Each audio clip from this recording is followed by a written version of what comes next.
Hello and what's up mga ka-anxiety, mga busin dyan. Kumusta po kayong lahat? Ngayon mga ka-anxiety, mag-isa lang po tayo. Wala tayong kasama ngayon. Habang naka-duty tayo, nagbabantay tayo ng mga sasakyan, brief, o ano mga appliances dito. At number 1 po dito yung pagbabantay po natin ng mga alaga nating pusa at aso mga ka-anxiety. Kung nakikita nyo mga ka-anxiety, ako lang mag-isa ngayon. Kahit may anxiety ako, kahit may halong kaba, binabaliwala ko lang po mga ka-anxiety. Dahil pag lagi tayong nakatingga lang po sa bahay, walang mangyayari sa buhay natin, hindi tayo gagaling. Kaya mga ka-anxiety, kung may naramdaman po kayo na katulad ko, huwag kayong matakot. Huwag kayong magpadala sa takot nyo mga ka-anxiety. Dahil kapag magpadala tayo, lalo tayo malulugmok niyan mga ka-anxiety. Kaya mga ka-anxiety, tips ko lang sa inyo, lakas ng loob, tibay ng dibdib. Kayang-kaya po natin to. Dahil kung tayo ay lagi lang tayo nakatambay sa ating bahay, wala mangyayari. Sinasabi ko po sa inyo, walang mangyayari at hindi po tayo gagaling yan. Kaya mga ka-anxiety, sana makatulong po ako sa inyo.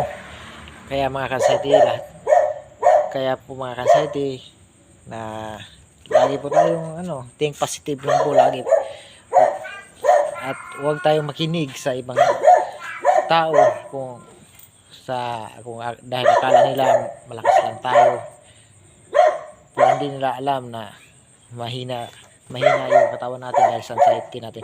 Pero huwag po natin isipin yun mga ka-anxiety, dahil yun po yung papalala sa atin. Kaya mga ka-anxiety, kung kayo po ay may naramdaman na tulad ko, gawin nyo pa rin kung ano ang dapat gawin. Yung mga gawain natin dati, gumagala po tayo na parang normal lang.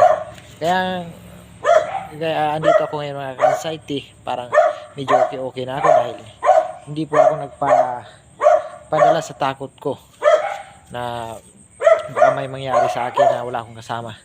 Yun lang po mga ka-anxiety, na tiwala lang po kayo sa inyong sarili, dahil kayo po nakakaalam kung kaya nyo ba talaga o hindi. Pero mas maganda dyan mga ka-anxiety na huwag kayong matakot, lumaban kayo. Wala naman pagsubok na hindi natin malampasan, dahil alam ng Panginoon at andyan po ang Panginoon para sa atin mga ka-anxiety.